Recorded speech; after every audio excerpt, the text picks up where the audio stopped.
Centring ಮಾಡಿಕೊಂಡು ನಡೆಯುವಂಥದ್ದು ಒಂದು ಕತೆ ಇದು. ಯಾವಪ್ಪ ಕ್ಷಮಿಸಿ, ಈಗ ಮರ್ತಿದ್ದು ಮ್ಯಾಮ್.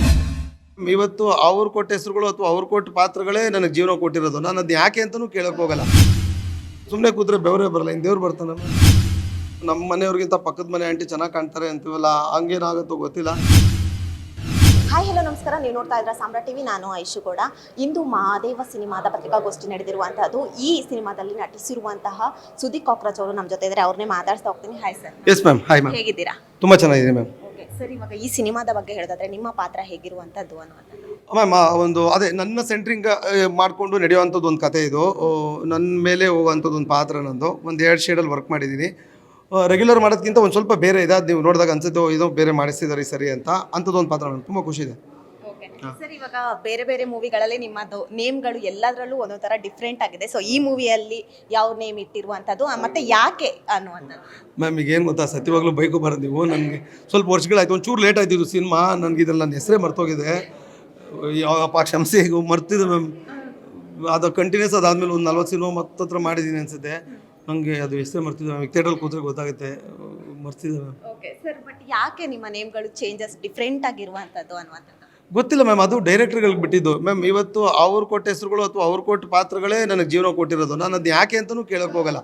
ಅವರು ತುಂಬ ಹಗಲು ರಾತ್ರಿ ಕೂತು ಯೋಚನೆ ಮಾಡಿರ್ತಾರೆ, ಈ ಹೆಸರು ಈ ಪಾತ್ರಕ್ಕೆ ತುಂಬ ಸೂಕ್ತ ಅಂತ ಅವ್ರಿಗೆ ಅನ್ಸಿದ ಮೇಲೇ ಅವ್ರು ಬರೆದಿರ್ತಾರೆ. ಮತ್ತು ನಾನು ಕೇಳೋದೇನಿದೆ ಮ್ಯಾಮ್, ಏನು ಕೊಟ್ಟರು ಖುಷಿ ಮ್ಯಾಮ್. ಕೆಲಸ ಮಾಡಿದ್ದೀನಿ ಸರ್. ಇವಾಗ ಜಾಲತಾಣಗಳಲ್ಲಿ ನೀವು ನೋಡ್ತಾ ಇರ್ಬೋದು, ನಿಮ್ದೊಂದು ಇದು ಟ್ರೋಲ್ ಆಗ್ತಾ ಇರುವಂಥದ್ದು. ಸುಮ್ಮನೆ ಕೂತಿದ್ರೆ ಬೆವರೇ ಬರಲ್ಲ, ಇನ್ನು ದೇವ್ರು ಬರ್ತಾರ ಅನ್ನುವಂಥದ್ದು.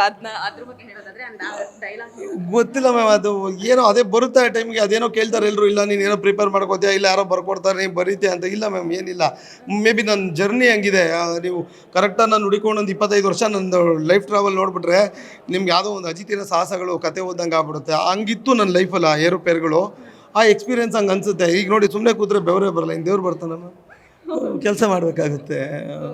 ಓಕೆ ಸರ್, ಈ ಮೂವಿಯಲ್ಲಿ ದೊಡ್ಡವ್ರ ಜೊತೆ ನೀವು ನಟಿಸಿರುವಂತಹದ್ದು. ಸೊ ಅವ್ರ ಬಗ್ಗೆ ಹೇಳೋದಾದ್ರೆ ಮ್ಯಾಮ್, ಯಾವಾಗಲೂ ಖುಷಿ ಇದೆ ಮ್ಯಾಮ್. ಅದೇ ಒಂದು ಇವತ್ತು ಒಬ್ಬರು ನಮ್ಮ ಫ್ರೆಂಡು ಪಿಕ್ಚರು ನಮ್ಮ ರವಿ ಅವರು ಹೇಳ್ತಿದ್ರು, ಸರ್ ಒಂಥರ ಖುಷಿ ಆಗುತ್ತೆ ಸರ್, ಯಾರಿಗೂ ಇಲ್ಲದ ಅದೃಷ್ಟ ಅಂದರೆ ತುಂಬ ಎಲ್ಲ ನಟರ ಜೊತೆ ಕೆಲಸ ಮಾಡಿದ್ರಿ ಅಲ್ವ ನೀವು ಅಂತ. ಅದು ನನ್ನ ಪುಣ್ಯ ಅನಿಸುತ್ತೆ ಮ್ಯಾಮ್. ನಾವು ಥಿಯೇಟ್ರಲ್ಲಿ ಕೂತು ಒಂದೊಂದು ಸರಿ ಥಿಯೇಟ್ರಿಗೆ ಹೋಗಿ ದುಡ್ಡು ಇಲ್ಲದೆ ಆ ಥರದ ದಿನಗಳು ಒದ್ದಾಡಿದ್ದೀನಿ. ಇವತ್ತು ಅಂತ ನಾವು ನೋಡಿದ ಲೆಜೆಂಡ್ಗಳ ಜೊತೆ ಕೆಲಸ ಮಾಡ್ತಿರೋದು.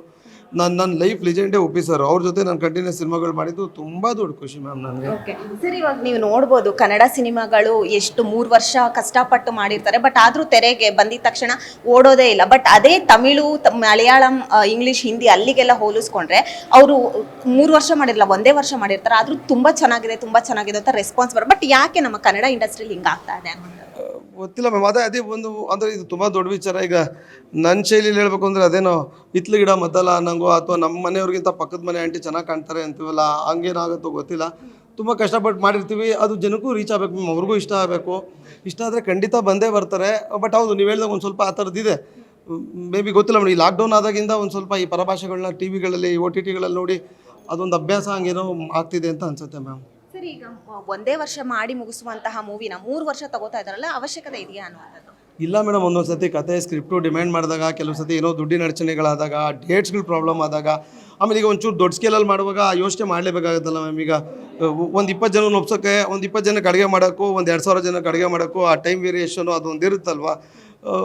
ಸೊ ಆ ಥರದ್ರಿಂದ ಹಂಗೆ ಆಗ್ಬೋದು ಮ್ಯಾಮ್. ಇಲ್ಲ ಯಾರು ನಮಗೇನು ಆಸೆ ದುಡ್ಡು ಹಾಕ್ಬಿಟ್ಟು 6 ತಿಂಗಳಲ್ಲಿ ಆಗೋದನ್ನ 3 ವರ್ಷ ಮಾಡೋಕ್ಕೆ ಯಾರೂ ಅದು ಇಷ್ಟಪಡಲ್ಲ. ಅದು ಟೈಮ್ ತೊಗೊಳುತ್ತೆ ಮ್ಯಾಮ್. ಓಕೆ ಸರ್, ಈಗ ನೀವು ಇಂಡಸ್ಟ್ರಿಗೆ ಬಂದು ತುಂಬ ವರ್ಷ ಆಗಿರುವಂಥದ್ದು. ಮೊದಲು ಬಂದಾಗ ಇದ್ದ ಸಂಬಳ ಈಗ ಇರುವಂತಹದ್ದು ಎಷ್ಟು ಅನ್ನುವಂಥ? ಮೊದಲು ಬಂದಿದ್ದು ಹೇಳ್ತೀನಿ, ಈಗಿರೋದು ಹೇಳಲ್ಲ. ಮೊದಲು ಬಂದಾಗ 250 ರೂಪಾಯಿ ಕೆಲಸ ಮಾಡಿದ್ದೀನಿ ಮೇಡಮ್. 250 ರೂಪೀಸು ಕೆಲಸ ಮಾಡಿದ್ದೀನಿ. ಈಗ ಹೇಳಲ್ಲ ಮೇಡಮ್, ಅದು ಸೀಕ್ರೆಟ್ ಮೇಡಮ್. ಯಾಕಂದರೆ ನನ್ನ IT ದಾಳಿ ಮಾಡೋಷ್ಟು ದುಡಿತಿಲ್ಲ. ನನ್ನ ಹೆಂಡತಿ ಅದು ಇದು ಲೆಕ್ಕ ಹಾಕ್ಕೊಂಡು ಸಿಕ್ಕಾಪಟ್ಟೆ ಟ್ಯಾಕ್ಸ್ ಹಾಕ್ತಾ ಇರ್ತಾಳೆ. ಅದಕ್ಕೆ ಏನೂ ಹೇಳಲ್ಲ ಮ್ಯಾಮ್. ಓಕೆ ಸರ್, ಕೊನೆಯದಾಗಿ ಈ ಸಿನಿಮಾದ ಬಗ್ಗೆ ಹೇಳೋದಾದರೆ, ಇದೇ 6ನೇ ತಾರೀಕು, ನೆಕ್ಸ್ಟ್ ಮಂತ್ 6ನೇ ತಾರೀಕು ತೆರೆ ಕಾಣ್ತಾ ಇರುವಂತಹದ್ದು. ಸೊ ಇದ್ರ ಬಗ್ಗೆ ಹೇಳೋದು ಮ್ಯಾಮ್, ಅದೇ ಎಲ್ಲ ಸಿನಿಮಾ ಥರನೇ ಯಾವಾಗಲೂ ಎಲ್ಲರೂ ಇಷ್ಟಪಟ್ಟೆ ಮಾಡೋದು. ಅಂದರೆ ಆ ಖುಷಿ ಇಲ್ಲಾಂದರೆ ಸಿನಿಮಾಗಳಾಗಲ್ಲ. ತುಂಬ ಇಷ್ಟಪಟ್ಟು, ತುಂಬ ಕಷ್ಟಪಟ್ಟುನೇ ಕೆಲಸಗಳಾಗೋದು. ಇದು ಕಥೆನೇ ಬೇರೆ ಮ್ಯಾಮ್. ಈ ಲೈನ್ ಮೇಲೆ ಸಿನಿಮಾ ಬಂದಿಲ್ಲ. ಯಾಕಂದರೆ ಈಗ ಎಲ್ಲರೂ ಹೇಳ್ತೀವಿ, ಇಲ್ಲ ನಾವೇನೋ ಡಿಫ್ರೆಂಟ್ ಹಂಗಲ್ಲ. ಈ ಕತೆ ಈ ಒಂದು ಹ್ಯಾಂಗ್ ಮ್ಯಾನ್ ಮೇಲೆ ಕಮ್ಮಿ ಅನಿಸುತ್ತೆ ಕತೆ, ಅಥವಾ ಮೇ ಬಿ ಬಂದಿಲ್ಲ ಅನಿಸುತ್ತೆ ಕನ್ನಡದಲ್ಲಿ. ನನಗೆ ಗೊತ್ತಿರೋ ಮಟ್ಟಿಗೆ ಆ ಥರದ್ದು ಬಂದಿಲ್ಲ ಹ್ಯಾಂಗ್ ಮ್ಯಾನ್ ಮೇಲೆ. ಆಮೇಲೆ ಅಣ್ಣ ಸ್ವಲ್ಪ ವಿನೋದದ್ದು ಒಂಚೂರು ಬೇರೆ ಥರದ್ದೇ ಇದರಲ್ಲಿ ಪಾತ್ರಗಳು. ಗ್ಯಾರಂಟಿ ಇದು ವರ್ಕ್ ಆಗುತ್ತೆ ಮ್ಯಾಮ್. ಖಂಡಿತ ಇದು ಒಂದು ಸಕ್ಸಸ್ ಆಗುತ್ತೆ ಮ್ಯಾಮ್. ಓಕೆ ಸರ್, ಈಗ ಕೊನೆಯದಾಗಿ ಕೇಳುವಂಥದ್ದು, ನೀವು ಕೂಡ ಕಷ್ಟಪಟ್ಟು ಫಿಲಮ್ ಇಂಡಸ್ಟ್ರಿಗೆ ಬಂದಿರುವಂತಹ ನೋಡಿ ಮೇಡಮ್, ಖಂಡಿತ ಬೇಕಾದ್ರೆ ಇದು ನಂದು ಮಾತ್ರನೇ ಕೇಳಬೇಕು. ನಂಗೆ ಮಿಕ್ದವ್ರದ್ದು ಬಗ್ಗೆ ಅದು ಗೊತ್ತಿಲ್ಲ, ನಂಗೆ ಇಷ್ಟನೂ ಇಲ್ಲ ಅದ್ರ ಬಗ್ಗೆ ಮಾತಾಡೋದಕ್ಕೆ. ಸುದಿ ಬಗ್ಗೆ ಮಾತ್ರ ಕೇಳಿ, ಸುದೀದು ಹೇಳ್ತೀನಿ. ಇನ್ನು ಯಾರ ಬಗ್ಗೆ ನಂಗೆ ಗೊತ್ತಿಲ್ಲ. S, thank you. ಎಸ್, ಇದಿಷ್ಟು ಸುದಿ ಕಾಕ್ರೋಚ್ ಅವರ ಮಾತಾಗಿತ್ತು. ಕ್ಯಾಮ್ರಾ ಪರ್ಸನ್ ನಿಶಾಂತ್ ಜೊತೆ ಐಶ್ವರ್ಯ ಗೌಡ, ಸಾಮ್ರಾಟ್ ಟಿವಿ.